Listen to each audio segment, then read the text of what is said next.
Al llarg d'aquest any, a l'informatiu Costa Brava hem anat parlant de com ha afectat la pandèmia de la Covid-19 en diferents sectors, sigui en l'econòmic, en l'esportiu, en la cultura o en molts altres. I avui de què parlarem és de com ha afectat a nivell de salut mental. I per parlar-ne avui ens acompanya el psicòleg Jordi Pinsac. Benvingut al plató de Televisió Costa Brava. Gràcies, Laia. Bona tarda. Com dèiem, aquest últim any ens ha canviat la vida, hem viscut situacions que jo crec que ningú pensava que arribaríem a viure, ens van confinar, ens van apartar de familiars, d'amics. Després, un cop va acabar el confinament domiciliari, també ens hem tingut que adaptar a noves situacions, a portar mascareta, a vigilar amb qui ens reunim, amb molta gent. Realment, com ha afectat això a nivell global, a la salut mental? Jo crec que, com que som animals socials, en principi el que era el confinament domiciliari ja afectava moltíssim. Ens vam haver d'adaptar amb videotrucades, intentar poder parlar amb les persones del nostre entorn proper de la manera que fos, poder-nos adaptar i tenir relacions socials, que al final és algo bàsic amb les persones. Llavors, el fet de la distància, som una cultura de tocar molt, d'estar molt a prop i això ens ha afectat. Ens ha afectat bastant. O sigui, tu ara et trobes pel carrer i no sé si t'ho has trobat, no? De que depèn d'amb qui vas, sembla que tinguessis alguna cosa estrany, que la gent s'aparta i hi ha un punt de tensió quan surts al carrer. Aquestes últimes setmanes també s'ha parlat del que és la fatiga pandèmica, aquesta angoixa, la mandra de tornar a fer activitats a l'haver-nos vist tan aturat. Realment existeix aquesta fatiga pandèmica?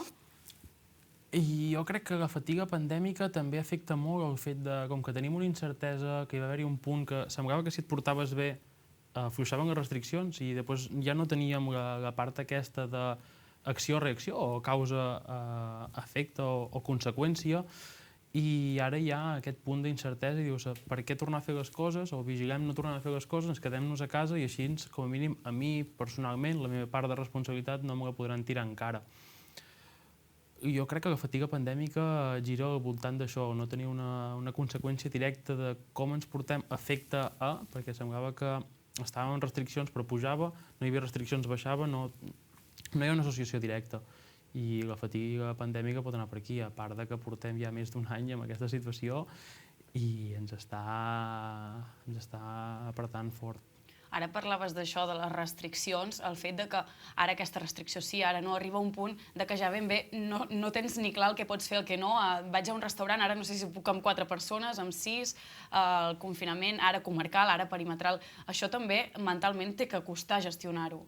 Sí, clar, hi ha persones que estan molt acostumades a voltar, a viatjar, sigui per feina, sigui per oci, sigui pel que sigui. Ara de la comarca, ara del municipi, ara de tota la comunitat. Ara, sí, costa gestionar a nivell social on te puc anar, a casa d'aquí, a fer què, quan, fins a on, toc de queda, vigila, compta, i això desgasta molt la incertesa.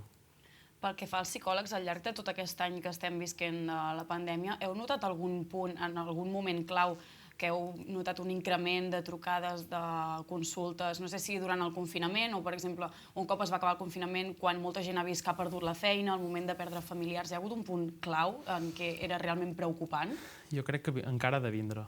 O sigui, quan tot torni a la normalitat, que espero que sigui d'aquí poc, doncs aquí és on hi haurà el punt d'inflexió, on haguem de tornar o vulguem tornar a fer tot el que fèiem i tornem a veure aglomeracions, moltes persones, desconeguts, aquest contacte proper. De moment sí que hi ha hagut un increment sobretot amb la pública. A nivell públic sí que s'ha vist que s'han multiplicat les llistes d'espera per atenció psicològica, justament per això, no? ERTEs, vaig afogat, he de pagar hipoteca, tinc fills, filles, i el que sigui, aquí sí que ha afectat i que s'ha notat bastant. Tinc alguna companya que està a la pública i ho ha dit.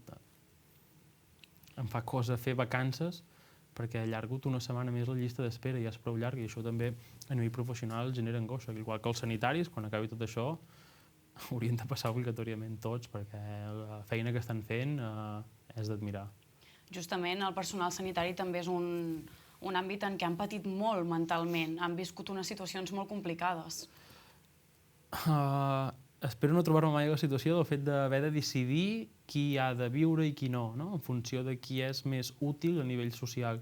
hòstia, ha de ser molt complicat, com li dius a la família, tinc 2 respiradors, tinc 3 persones, t'ha tocat a tu a dir-li adéu a la persona que estimes. Déu-n'hi-do. És una part de duplicar, triplicar torns, UCIs plenes, tot saturat, no saber com gestionar-ho, incertesa a nivell polític, obrim per intentar salvar l'economia, tanquem per intentar salvar la sanitat. Com ho gestiones? A nivell sanitari està sent complicat. Ara fa un moment comentaves el fet de que comencem a veure la llum al final del túnel, entre cometes, el fet de que hagi arribat la vacuna, que la vacunació vagi avançant, el fet també que el confinament comarcal s'hagi aixecat i això faci que puguis anar a veure persones que viuen lluny o puguis marxar al cap de setmana. Això ens ha calmat mentalment una mica, allò d'estabilitzar una mica la situació? Com que, per dir-ho, és una pel·li que ja hem vist, ja l'hem viscut aquesta, i ens han aixecat les restriccions, ens hem pogut moure els caps de setmana, hem pogut fer coses, i al cap de X temps ho han tornat a restringir, no? Jo crec que estem vivint amb incertesa. Per sort podem gaudir del moment, de sortir al cap de setmana, de fer alguna cosa que ens agrada, sempre complint les mesures actuals. Fa por aquesta incertesa, què passarà després de Setmana Santa, i jo és el que sento més i després. Segur que ens torna a tancar, tornarem a estar en confinament municipal. No vull fer això justament perquè no passi, jo com a mínim vull estar tranquil·la del que he fet, però ja et dic, hi ha aquesta part de por i incertesa que vindrà. És a dir, que estem com mentalment en una espècie de bucle i que estem com molt cohibits en fer coses. Totalment, sí, és això, no? Com que ja és una cosa que ja hem viscut, no una, sinó, si no recordo malament, un parell o 3, ens aixequen restriccions, sortim, vinga, sortim, tot superbé. Ha pujat, tancats, tornem a portar bé, tornem a sortir, i és com un bucle, totalment, el que has dit. Moltes vegades he sentit això d'aquesta en sortirem més forts o amb més ganes de fer coses, no sé si això és real. Si hagués durat menys, sí. Jo crec que ara ja, el típic, no? Com a broma s'està fent pesada, però totalment, de que en sortirem més forts, no ho sé. N'aprendrem alguna cosa? Espero. Recordo una conversa amb companys de feina que deien si això ens serveix per quan tot passi de que tenim una grip i ens posem mascareta per no contagiar i aprenem a ser en aquesta part més curosos d'un mateix, en podrem aprendre. Si no, no haurà servit a nivell sanitari i a nivell econòmic. Aviam si ens sortim més forts. Si tenim sort, que ho dubto. A nivell de salut mental, no sé si creieu que els joves són els grans perjudicats, perquè al final és potser l'època que tens més interacció social, que vols fer coses, que s'hi van de festa. Són els grans afectats? Segurament sí, que són els més afectats, juntament amb persones grans que viuen soles autònomes. Són els més afectats els joves, adolescents, surten en contacte una persona a l'altra, aquí i allà, i ara a les 10 a casa, i a part són els etiquetats, no? Els joves adolescents són els que més malament es porten. Clar, no generalitzem, hi ha molts que es porten bé, n'hi ha alguns que no, igual que també hi ha adults que tampoc ho segueixen, però són els que més es veuen, no? Quan una festa il·legal que ha sortit de no sé què, aquí hi ha 25 joves, doncs tots els joves som els que ens portem malament, i em sembla que és una etiqueta que serà difícil treure, però que és molt injusta. I pel que fa a gent que ha patit Covid, més enllà de les seqüeles que els hi puguin haver quedat de falta d'olfacte, d'haver perdut el gust o així, el fet d'haver patit la malaltia, molta gent també li ha afectat mentalment, de potser tenir més por al contacte o inclús de sentir-se fins i tot malament, de poder contagiar altres persones. Jo em sembla que és això segon que dius. Quan agafes el Covid, o sigui, no et fa tanta por per tu, si el passes d'una forma lleu o moderada, però que no corre en risc la teva vida, sobretot és això, no? Vigila, compte de no contagiar amb els qui vius, ostres, tinc una persona de contacte propera que és de risc, sobretot això, no? La por al que pugui passar amb altres persones, més que no pas amb tu. O sigui, de fet, sembla que l'agafis i que tinguis alguna cosa supergreu, tancat, aïllat, i és complicat. Les persones que el passen d'una forma lleu, també mentalment és complicat de gestionar-ho. Tu personalment com a psicòleg ets experta en psicologia esportiva, en aquest sentit també els esportistes, siguin nens petits o o gent que s'hi dedica professionalment, també van patir una gran aturada durant el confinament.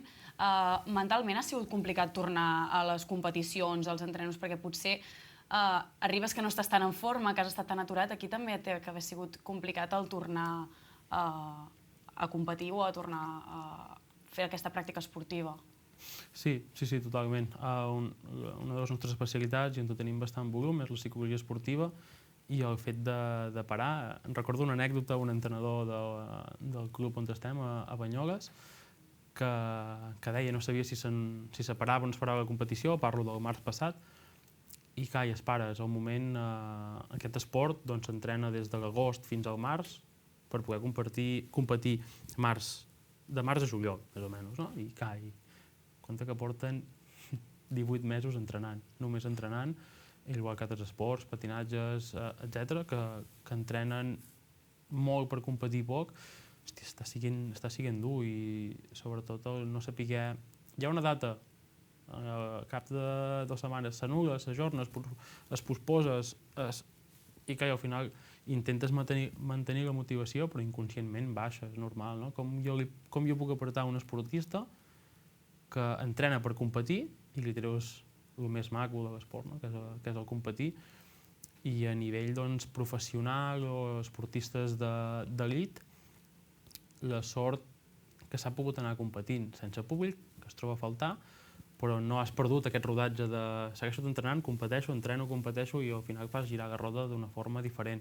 Crec que va molt diferenciat, no? El que és amateur i professional en aquest cas, i en un tercer hi hauria la base, que encara és més complicat, hi haurà molt d'abandonament esportiu.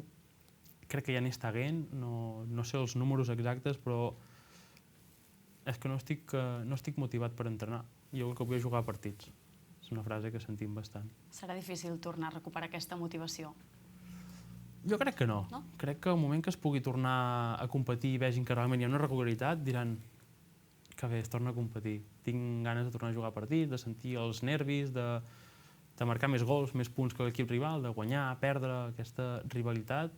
I jo crec que la tornem a sentir serà un... Oi, que bé, tornem-hi, no? I hi haurà aquesta part que serà fàcil tornar-los a enganxar. Esperem que així sigui. Ja per últim, et vull fer una pregunta que sé que és molt típica, però cal reivindicar la vostra feina, i és que tots tenim problemes, tots tenim preocupacions, i més ara. És important que tothom vagi al psicòleg? Jo sempre ho plantejo com a...